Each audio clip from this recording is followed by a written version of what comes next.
At its height, Rome was the beating heart of the known world, a city carved in marble where emperors spoke and continents listened. Its roads stretched from the cold islands of Britain to the burning deserts of Arabia. Legions marched beneath red banners, spreading law and fear alike. To Romans, their empire was eternal, but every empire shines brightest before it fades. Beneath the surface of glory, small fractures began to spread. The poor filled the streets while the rich drowned in luxury. Corruption flowed through the Senate, and ambition replaced loyalty among Rome's powerful families. The empire still glittered, but the heart of Rome was slowing, tired, uncertain, heavy with its own perfection. Rome's power was unmatched, but its reach was endless and dangerous. Its borders grew too wide to defend, its armies too vast to control. Slaves outnumbered citizens, and gold flowed endlessly into the capital. But even as poets praised eternal Rome, whispers grew, no empire, however mighty, can last forever. Rome's greatness came at a terrible cost. Its wealth was built on endless conquest, on slaves and gold taken from others. But as the empire stopped expanding, the riches stopped flowing. The economy cracked, inflation soared, and even the mighty Roman coin lost its worth.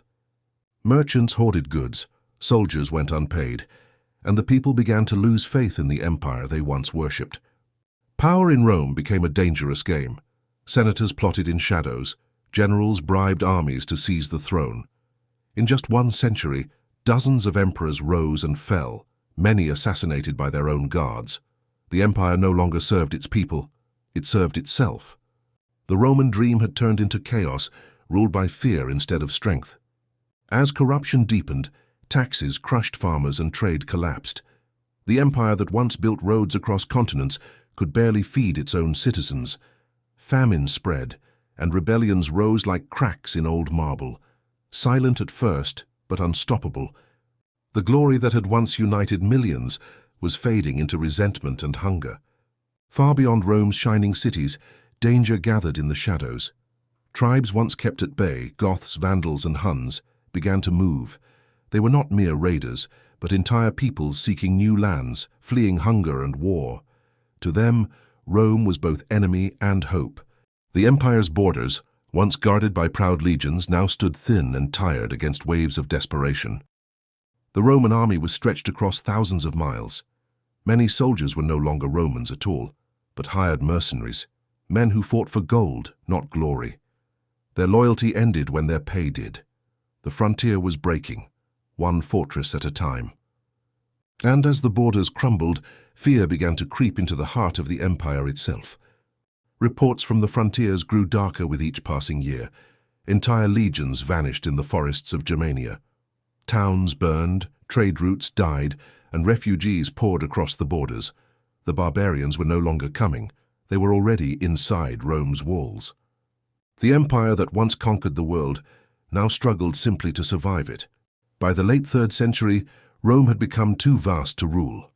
Emperor Diocletian saw the chaos and made a desperate choice to divide the empire in two. One emperor would rule the east, another the west. 2 capitals, 2 courts, one fragile unity. What was meant to save Rome would soon set the stage for its final fracture. The east, rich with trade and culture, soon flourished. Constantinople, the new Rome that rose from the ashes of an old world. Meanwhile, the west sank deeper into poverty and war. The balance of power was shifting forever. Even as emperors claimed unity, the empire had split in heart, mind, and strength. 2 Romes now stood where one once ruled. The Eastern Empire looked toward the future. The Western clung to its past. Communication faltered, armies divided, and trust evaporated. The unity that built an empire was gone. And as history would soon prove, only one Rome would endure. In the year 410, the impossible happened. The Visigoths, led by their king Alaric, marched upon Rome itself. For centuries, Romans believed their city was untouchable, protected by the gods and by fear. But now, the eternal city trembled as the barbarians stood at its gates. The unthinkable had become real. The empire's heart was about to be broken. When Alaric's army entered, the world seemed to stop. For 3 days, the streets of Rome burned. Homes were looted, statues shattered, and centuries of glory turned to ash. The sound of weeping echoed through marble halls that once hosted emperors. Rome, the center of civilization, had fallen to a man once called barbarian. For the first time in 8 centuries, the city that ruled the world lay in ruin. But Alaric did not destroy Rome out of hate. He sought respect, not chaos. Even he knew he was witnessing the end of an age. The fall of Rome was not just a defeat. It was a warning. An empire that forgot its people had finally been conquered by its own neglect. While the West burned, the East began to shine. Constantinople rose where ancient Byzantium once stood, a city of marble, mosaics, and faith. Here, emperors ruled not with swords, but with vision. Trade, culture, and learning flourished, while Rome faded into memory. The empire lived on, reborn in gold, faith, and ambition. The Eastern Empire became the guardian of Rome's legacy. Its scholars preserved philosophy, art, and science that would have been lost forever. While the West entered darkness, Byzantium kept the flame of civilization alive. It was, in every way, a new Rome. But even rebirth carries the shadow of what was lost. The Romans of the East no longer called themselves Romans, yet they carried Rome in spirit. Their empire would stand for another 1,000 years, but its survival came with a cost. The true Rome, the city of the West, would never rise again. The light of the East burned bright, but the old world was gone forever. In 476 AD, the boy who carried Rome's name sat upon its fading throne. Romulus Augustulus, the last emperor of the West. He was barely a teenager, ruling an empire that no longer existed. The legions were gone, the treasury empty, the Senate powerless. Only the shadow of an empire remained, and even that was slipping away. When the Germanic general Odoacer entered Rome, there was no battle, no army left to fight, no will to resist.